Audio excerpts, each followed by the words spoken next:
And we are back, ladies and gentlemen. We just putting in our work, Bryan, bro. Man, we ain't doing nothing else, man. I went back and looked at some 2023 Phil Mafia. He does look a little better, but he still think he quicker than what he think he is, Bryan. So it's all right. We just taking this process slowly but surely, man. I'm really excited to see all the things that are coming from the youth on this team, from the new young guys on this team, Bryan. It's just gonna make some new content for us to talk about. We got another 2 more months. Actually, Bryan, I walked out of the studio today, and they was over there listening to Whacked Out Murals. You don't know what that is, but they was on the field over there. They was running around, stretching. It was some food out there. I said, hey, it's food. What they doing over there? And they was listening to Whacked Out Murals. Bryan, what they was doing over there? It's funny. They play music on the field. They have the speakers and stuff like that during practice. Usually during stretching, they will play, and then when they have breaks, they'll turn the music on. So I think we got a guy over there that's actually like the music director. Okay. I think we got a music director who's in football operations who the players give him. But I think it's one of those things, though, too. They try and get everybody's musical taste taken care of. So, if you're an old classic rock guy like me playing in the offensive line, you're going to get some Van Halen or Rolling Stones or something. And then if they're a guy like you, offensive lineman, then they're going to get your Murals or whatever else. Those things. Playing. By the way, real quick, how was the concert you went to the other night? I meant to ask you that real quick. It was fantastic, Bryan Broaddus. They actually played Whacked Out Murals first. Okay. It was I can appreciate when an artist or like a rapper or a singer, because SZA was there too. They aren't just sitting in the middle of the stage on a stool just singing their music. It's a performance. It's visuals involved, So I really enjoyed the concert. I didn't go to the one in Dallas because we was drafting, but I drove. We were drafting. Yeah. But I drove to Houston. I watched it. I drove back and did a day 1 draft show, Bryan Broaddus. But the GNX concert was fantastic, sir. I enjoyed the pieces out of it. Well, good deal. Well, I'm glad you got to see that. Sounds like it's really cool. I might have to show up with you one time. Next time they roll back in town or roll through, maybe we go down to New Orleans or maybe the next stop we make a trip down there. Yeah. Are the Rolling Stones alive? Like they still doing Beast of Burden? Yeah, they're. Oh yeah, we lost Charlie Watts, our drummer. Yeah. We're all in our late 70s. Yeah, but we're still fighting it through. Let me tell you something, Bryan. Journey got a new lead singer from the Philippines, just some young cat. Yeah. And he's smoking. I've seen him. Yeah, I've seen this guy. Matter of fact, man, I'm sorry, folks. We'll get to we'll get to our discussions here. But this is I was at it was the 100th running of the Indianapolis 500, and I was there in Indianapolis, of course, for it. Yeah. And Journey was the headliner band that was playing, and our guy from the Philippines, he sounds just like Steve Perry. Just like him. He just I mean, like if you closed your eyes when he starts singing, you're like, my gosh, Steve Perry's standing on that stage. Hell yeah. But yeah, those are my guys, the Journeys. I go back to the 80s with all these, not like the one-hit wonder 80s, but I mean, like, yeah, there you go. That's my guy right there. I will listen to Take Me Home a lot. I mean, I will watch tape. I watch tape. I don't know about you. When I watch tape, I listen to music. Yeah. I got my Spotify, and I listen to so much Phil Collins and Genesis and those kinds of people. Steely Dan's another one. You could get in a little rhythm with Steely Dan. Santana, Santana will go. He'll get you going, watching some tape, kind of get you into the vibe of it all. But I know you got some questions. I know our wonderful listeners got questions for us tonight, right? What we're doing? I'm gonna share one of my favorite playlists with Bryan Broaddus. I'm gonna let him grade it for us. He's gonna come on here and tell me where. Oh, I'd love to do that. I told you, what's the thing where I have to wear my tux? The Salt and Pepper Lounge. That's coming. That's coming, Bryan. Salt and Pepper Lounge. I promise you, I will put on a tux and show up for the Salt and Pepper Lounge. I will. Okay, let me figure out how to do it technology-wise. We're going to do the Salt and Pepper Lounge one day. Okay, that sounds good.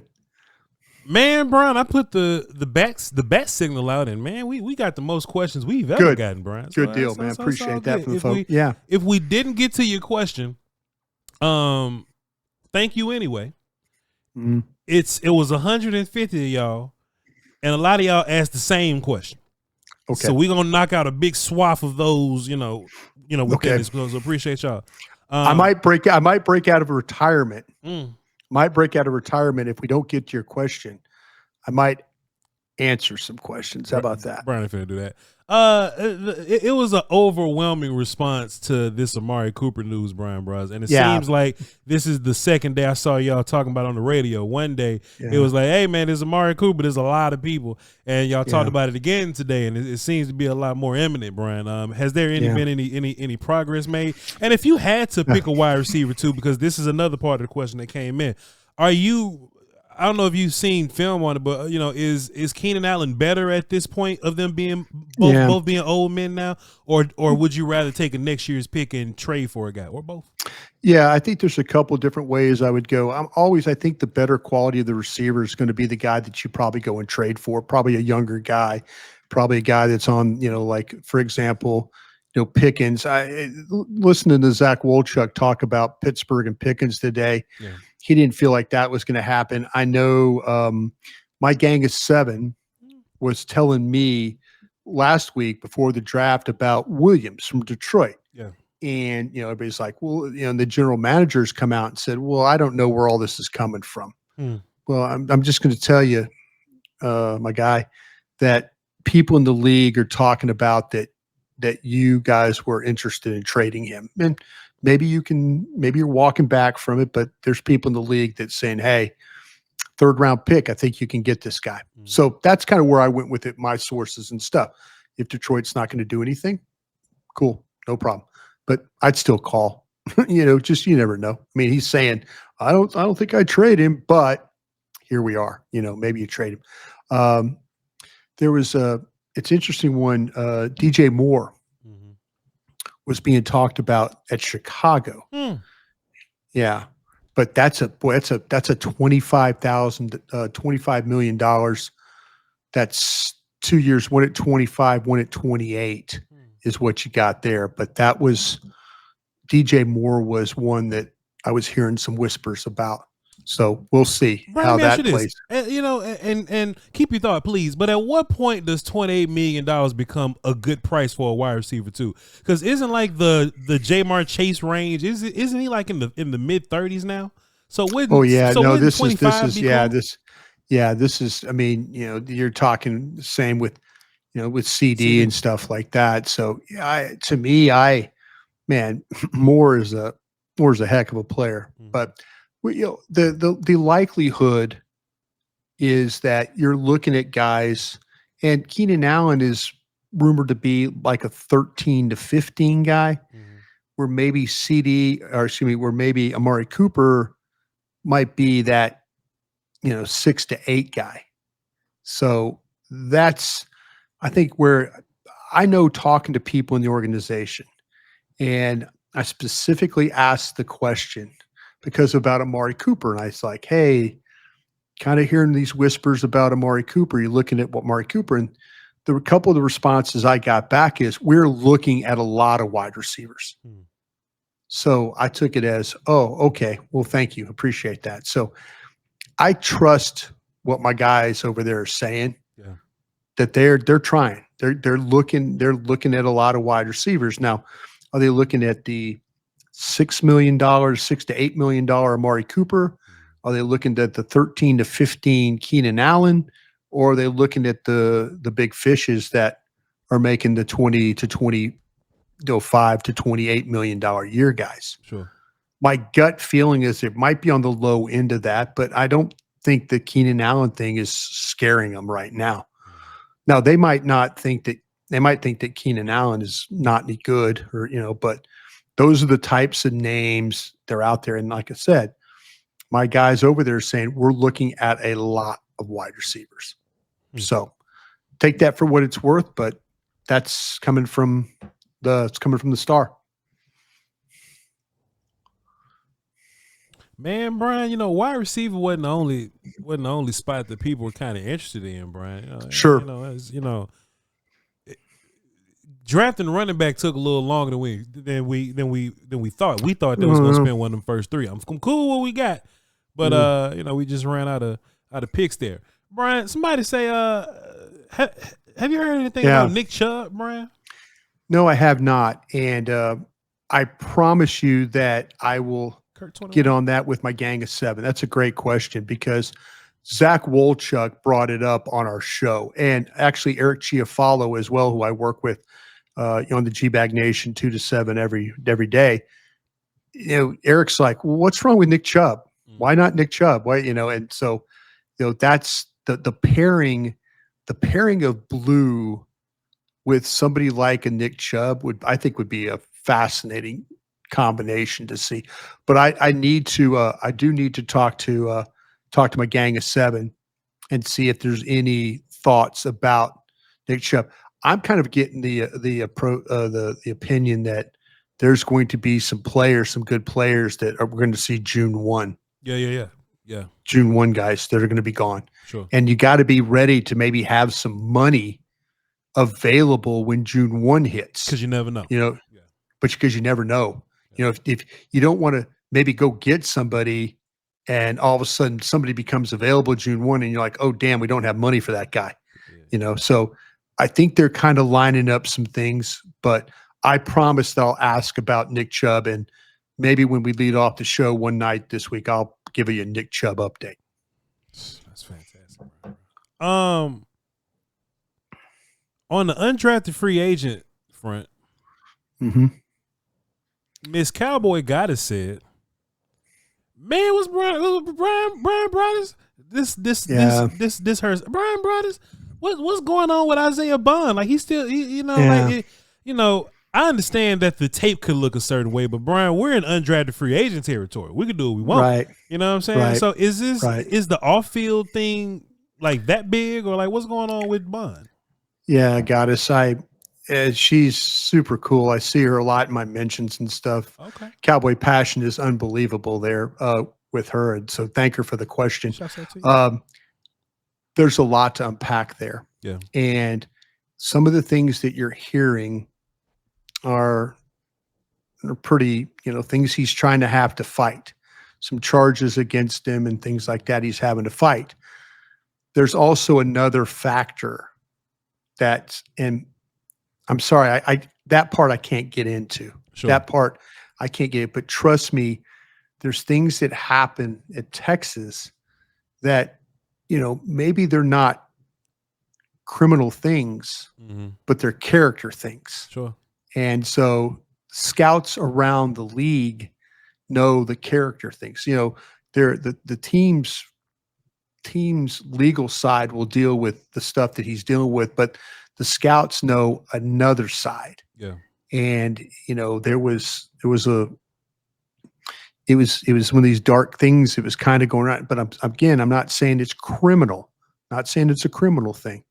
It's just something character-wise that the teams are like, that's a little rough for us. Man, Bryan, I feel like we've heard that a lot more this year than ever. Yeah. There's a lot of names in purple. There's a lot of character dudes, and yeah. do you think that's because we're in this world where, these kids got brands and they don't want to work out at workouts no more, and they keep switching teams, so maybe the character ain't all that great because of the transferring and all that. They don't have loyalty to coaches and their teammates and all that. They opting out of bowl games and stuff. Do you think that scouting departments around the league are hyper focusing and prioritizing character in this way, to where if they're going to spend a premium pick on somebody, they at least want this guy to be of good character? Because, Bryan, one more thing, we saw some players that we really liked fall. Yeah. Whether it's Smith from SMU, Kobe Bryant and Melo Dotson and Martinez, like these are guys that we had. Yeah, I got the vibe. I got the vibe today that they really weren't very high on Martinez, the Miami running back. So I think you and I were matter of fact, I think you and I were leaving at the same time. You might have heard the same thing I did. I heard that. Yeah. And so, so I was fighting for give me Martinez, and you're fighting, give me Krosky Merritt, and I'm fighting for, give me Allen. We're fighting for these guys. Yeah. But this is the disadvantage that you and I have, man. We're just watching tape. That's it. I got McLaughlin in the 3rd round at Ohio State, and he goes undrafted. Maybe the Achilles was so bad that nobody wanted to draft him, or maybe he's a bad character guy. But to circle back on Bond, for that kind of talent and people not to want to touch that, that's tough. And I hope the kid gets through all that, but there's a lot to unpack with that young man. And that's the unfortunate part of it. But yeah, to your point also, I think that, we had a chance to interview Ross Winchie. Yes, sir. When we interviewed Bo Tolliver, who has the East Coast for the Cowboys. You could sense that all the moving around, that they like a guy, and then all of a sudden Bo Tolliver's guy at Boston College is gone somewhere else. And now he's having to like, damn, that was a guy in my area that I would love to have drafted. But now he's down in Miami, or he's at Alabama, or he's at USC. He's not at Boston College anymore. Yeah. So yeah, these scouts, it's turned into a tough job. And the character, like you look at the Cowboys picks, all captains, character was a big part of this draft. Man, you think that's probably because, Mazi and Tyler Guyton, like they maybe had some little character traits? Will brought that up, man. Remember what Will said in the pre-draft press conference? He was like, some guys that don't love football, like. Exactly. Why are we drafting guys? And that's on Will. That's on Will too. And he has to wear the Mazi Smith one, because if you remember, he stood up when it was Bergeron and Mazi Smith, and maybe he was doing Dan Quinn a favor. He really had a great relationship with Dan Quinn. And maybe he stood up for Mazi Smith because he knows how much Dan Quinn wanted Mazi Smith. That could be a possibility. He was fighting for the coaches. He was fighting for a coach that he really, really liked. Maybe he had more of a better relationship with Dan Quinn than he did Mike McCarthy. I mean, Mike McCarthy's come out and said, well, I got along with the scouts fine. It wasn't like, what a great group of guys, man. They did their job, blah, blah, blah. He was very, we were fine. Yeah. We were fine. So anyway. It's all just coming together, ain't it, Bryan? It's just all just. It always does, my friend. It always does. Man, Bryan Broaddus, our guy Jordan. Jordan says, let me make this a little bigger for you, for the OGs in the back with the bad eyes there. Jordan says, man, if they truly put the best 5 offensive linemen out there, who's our starting offensive line? And I understand that there's a clear path here for the offensive lineman that should be out here, but this is a Guyton question. I'm fairly sure this is a Tyler Guyton question. Bryan, we kind of touched on it last week, and we touched on it today on the draft show. This kind of lets us know what they really think about Hoffman or whatnot, though, right? But man, you said yesterday that Guyton's gonna be competing for his life. Yeah. Do you think Guyton's the only one that's in a real fight for his life right now? I think that I feel like that maybe depending on what happens with Steele, I think both tackle spots are in the fight. I do. Yeah. I wonder, if they are open. The head coach at least said he was open. I don't know if they would do it, but he sounded open to moving Tyler Smith to left tackle. And now how does that create other opportunities at guard? Does Hoffman back in the picture? Is what's going to happen there? At that guard spot. You've got plenty of guys. We don't know about Thomas from Louisiana. Remember, we brought him up. And yes, sir. He basically was redshirted. Now, I'm just throwing his name out there because we haven't talked about him for a whole year. But what if he's healthy and, man, the year in the weight program and him eating better diet, and maybe all that comes together. I mean, there might be a couple of guys that we don't know about, but yeah, I think the tackles, I think the tackles are in for some battles. I really do. And, but I think the guy that's probably more solid now that Mike Solari's not in the picture anymore is the right tackle. I think he's going to be, yeah, it might be a battle, but I think he's okay. He's a little safer. I think the left tackle is the one that's in the question mark right now. Sure. I think that's the big question. Yeah. But they're going to give him every opportunity to win this job, though, right? Like every opportunity. Oh, absolutely. To keep no, absolutely. Yeah, absolutely. Yeah. Yeah. You know, they brought in those veteran, you know, with Jones and, you know, Charles, they brought in some veteran guys. We'll see.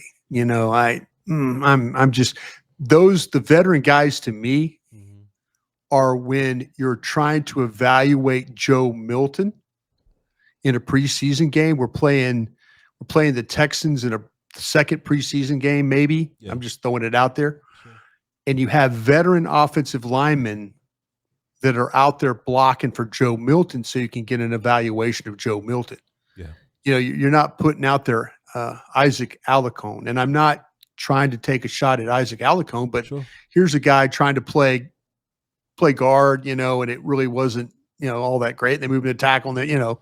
So you have guys, you have veteran offensive linemen that have played in a number of games.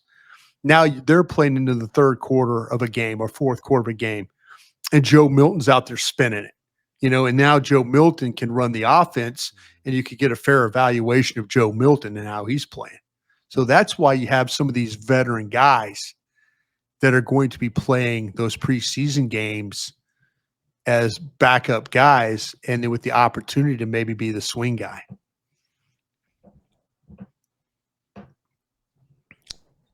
Man, speaking of all them offensive linemen we got, Bryan, bro, man, there's a whole bunch of them on the team, man. It's like Mav cow disease. It's an interesting name. Mav cow disease. He said, man, Bryan, there's 100 of them over there, boy. We got 100 guards on the team right now. But he was like, Bryan Broaddus. When he said that second offensive line, he means a Johnny Cornelius. He said, Voch, why you think they took a Johnny Cornelius and they called him a guard, and we got 100 guards out there fighting Lombardi, Bryan, bro? What's going on, man? Honestly, Bryan, I think they have Cornelius as just like a right side player. I do too. I think he's they say guard because he has a little body to him, but I think he is a tackle. And I think Austin Richards is your backup left tackle. I think Johnny Cornelius is going to be your backup right tackle. Awesome and Cornelius both can flex as guard and tackle, so that'll be interesting for them to just hold both those sides down. I think Cornelius, if he develops properly, I think he's future Terrence Steele guy, and Terrence is going to walk because of the contract. And honestly, Bryan, keep it a buck here. We talked about this offensive line and the resources that you've put into them. We have to talk about how good they are and how good that they like look to be in the future. I think Tyler Booker's going to be here for a while. I think BB is going to be here for a while. I think Smith is going to be here for a while. So you need to start packing bodies up to start getting ready for the rotation at right tackle. And honestly, I think left tackle, honestly, but Guyton gonna have to show me. Yeah. So when it's Steele's time, Tyler Smith will have his money already, but when it's Steele time, now we're talking about paying Booker and BB. This is me just looking 2 years into the future. So I think you need to always have young offensive linemen ready to rotate in, and I think Cornelius is ultimately going to be a right tackle for you. Yeah, I think to me that I think it does be the Awesome Richards and the Cornelius. I think the experience that Awesome Richards has had, I think Awesome Richards, if you asked him, he would rather play guard. So if you honestly wanted to say, you know, from the previous question, if you wanted to play your best five, would you consider kicking Tyler Smith out to left tackle, Awesome Richards at left guard, BB, Smith, and then Steele playing right tackle? You know, I mean, that to me, I mean, I think I did that right. Yeah, it would be Awesome Richards, Tyler Smith, BB, Booker, and then Steele. I can get behind. Might be your best. That might be your best 5. You know it, and then but like I mentioned, there's Robert Jones. You know, he's played in a lot of games in the league. Sadiq Charles is another guy that was going to start at Tennessee, took the year off. What kind of shape is he in? Akeem Adeniji, you know, what do you have with him coming from Cleveland? I mentioned Nathan Thomas. I mean, they've got a lot of these guys. And then, like I say, you even got Brock Hoffman that could play, but we've determined Brock Hoffman, TJ Bass, probably guys that you don't want to play, 17 games with. Yeah. But maybe your best 5 is to kick Smith. And I think Awesome Richards was making some improvement, but he would love to play guard more than he would tackle, just from what I remember in training camp last year. Yeah. So to answer the question, Bryan, like why we got 100 people up in here, I think they really believe in like competition. Yeah. I think Booker, Smith, and BB, and I even think Steele is safe relatively, but I think the rest of the offensive linemen that are going to be on the game day roster, I think they got to fight for their life. Even Brock, like that final 10 or 11 guys that they got to bring on game day. I think they're going to be competing, and whoever first team left tackle is, I think that's where the competition is going to be. Yeah, man, Bryan, we got a couple more, man. Mike Crossfield. Hello, Mike. He says, how many second and third year guys won't make the final roster? And I actually kind of went to go find them a little bit because I ain't know them by name. So I went to go find them a little bit, bro. Let me just open this up a little bit. So the 2023 team, Mazi, Schoonmaker, Overshown is going to be fine. Viliami's gone. Deuce Vaughn, Awesome Richards, Eric Scott is gone. Jalen Brooks. We can really keep this in the first few picks because I think Deuce out of here. And we can talk about Awesome and Jalen if you want to, but Bryan, let me just highlight the bigger names. I don't think Mazi's getting kicked off the team right now, but Schoonmaker, Bryan, where you at with Luke Schoonmaker? We have a new administration in here, and Schottenheimer probably thought that Schoonmaker pick was some nonsense. Is Schoonmaker a part of our future? Yeah, I think there was some time when Schoonmaker was playing that, when Ferguson went out, that he actually showed up pretty well. I mean, you're kind of like, I'm like, oh no, I don't think this is, without Ferguson, I don't think this is going to be good. But Schoonmaker found a way to make plays. To the point where, like, okay, he's not playing terrible. Spanford, I think, is kind of who he is. John Stevens can't stay healthy. Princeton Fant, they tried to kind of do some things. I mean, he was kind of like Hunter Lipke. They tried some Hunter Lipke stuff with him. We'll see. I know that they added a tight end, I believe from Auburn. Sure. That might be the picture that I was hearing some whispers. They really do believe that he's got a good chance of making the team. The player on the defense that I heard when they started, I said, well, wait a minute, what about, is there a defensive guy? This Clark. This kid Clark from Clemson. Oh, excuse me, Syracuse. Yeah, Syracuse was a guy that was it Elijah Clark? Yeah, that they were they were talking about at a safety spot that maybe that the scouts were kind of raving about him. But when you start to talk about these second and third year guys, okay, TJ Bass, okay, John Stevens, who right now can't stay healthy. Okay, Princeton Fant, we'll see about that. How about Jalen Brooks? Jalen Brooks is a guy that's kind of survived some things. But Dakota Shipley was a guy that kind of was off and on as well. The running backs, like I say, I think you're right about Deuce Vaughn. I think Malik Davis is a guy that is kind of hung around, but probably, maybe more practice squad stuff. But, there's a guy like Sam Williams on the defensive side in trouble. Sure.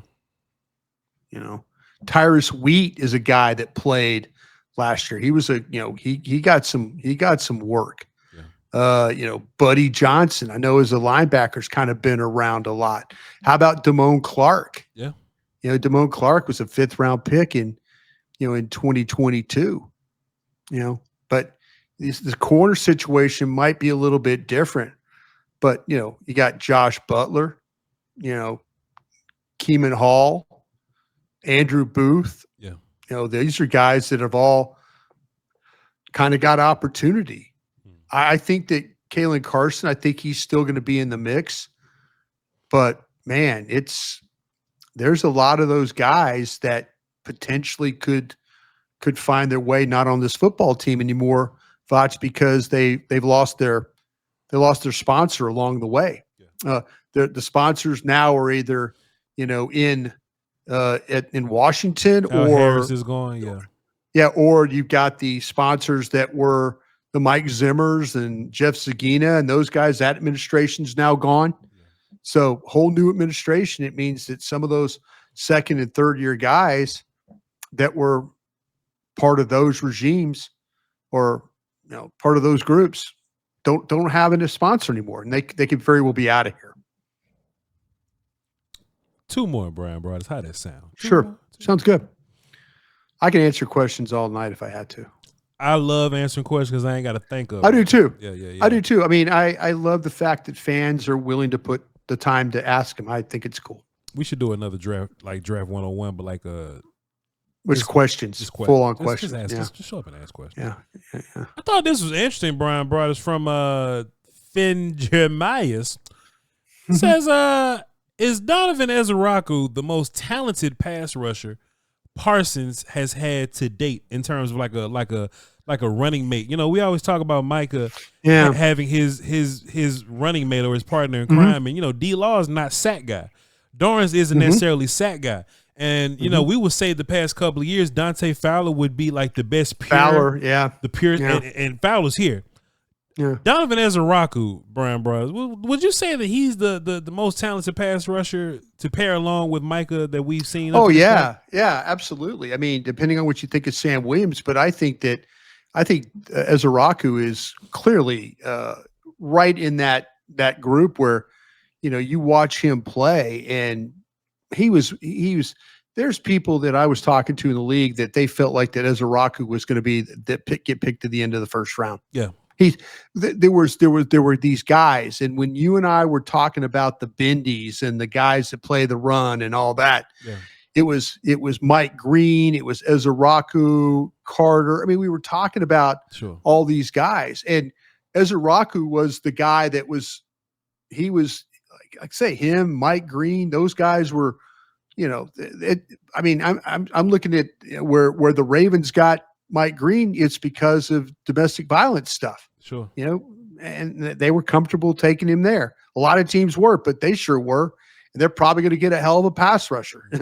The Cowboys at 44, hell, I didn't have him taken as a Raku. I don't think we did. We kept talking, running back, maybe a one technique, maybe a corner, is this where Ravel's going to go? I don't think we had Ezeraku on our cards. If anything, it was going to be first round with Mike Hill or the Texas A&M kid Stewart. It was going to be one of those guys. There you go.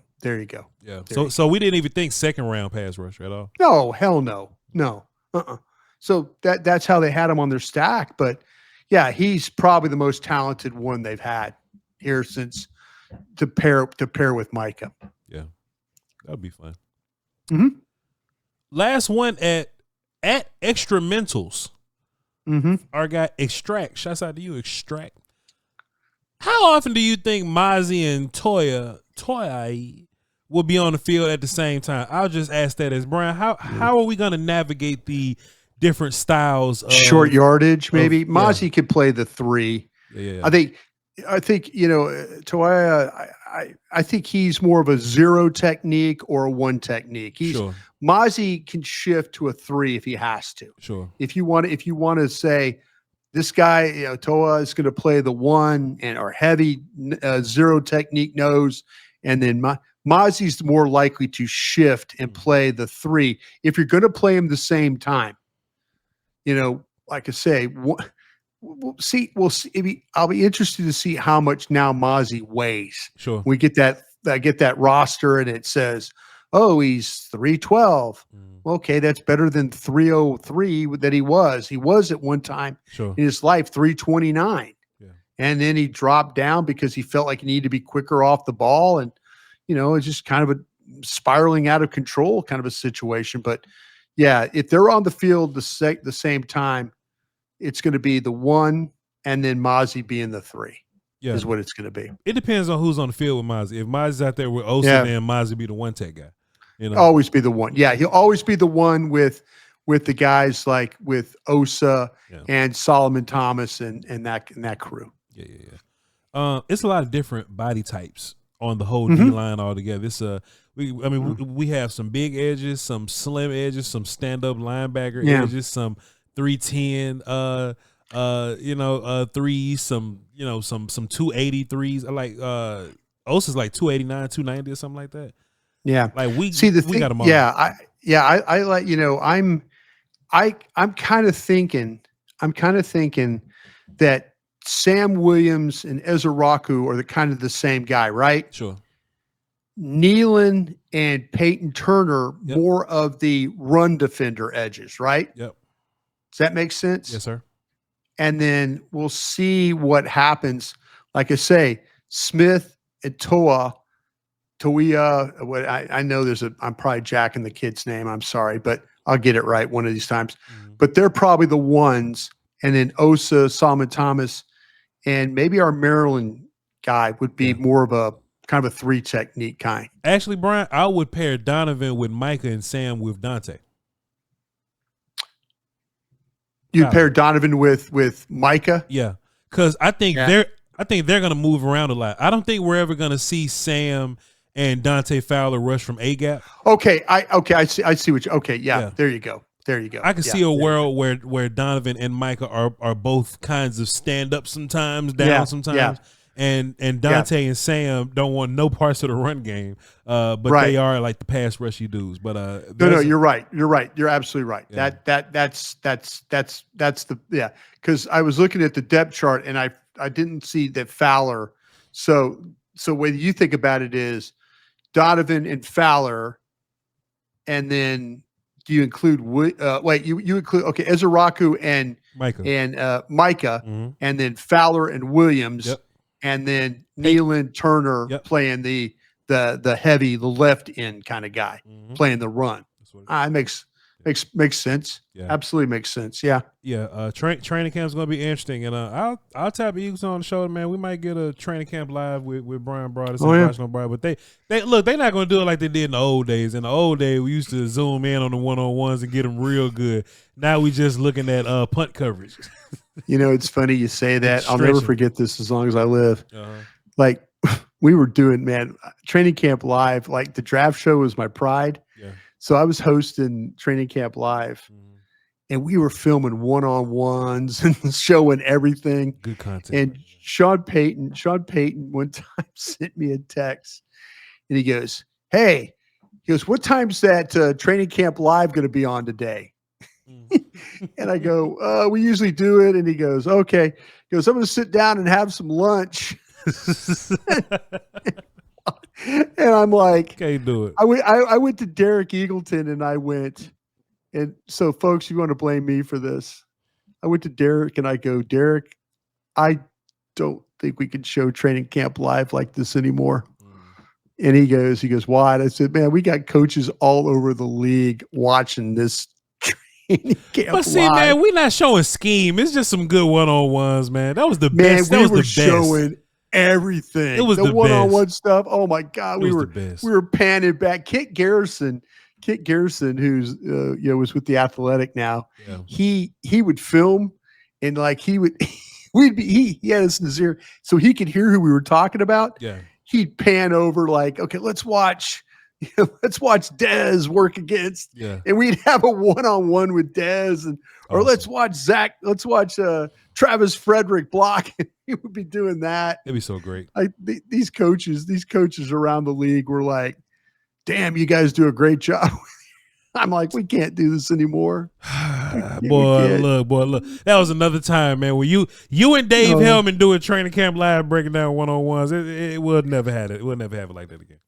Man, it was so much fun though. But we rotate people. Like one time it'd be me and Rob Phillips, or one time me, like you said, me and Dave, or me and Nick Eatman, me and Ambar. We always had different people got to get involved with it. Mickey got involved with it, but man, those were the days. Like the team, said, and that's why the blue and white scrimmage, you've ever watched it on TV, you don't see anything. They zoom in real close on them calf muscles. Because of Training Camp Live. Exactly. Because of Training Camp Live. That's a damn shame, Bryan Broaddus. Anyway, man, you done messed up Training Camp Live for the future, man. It's all good. Shouts out to Sean Payton, man. Sean Payton. Wait, what time's that Training Camp Live coming on today?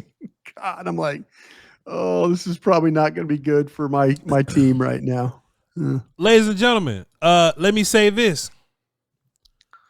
The draft show is over. Yeah.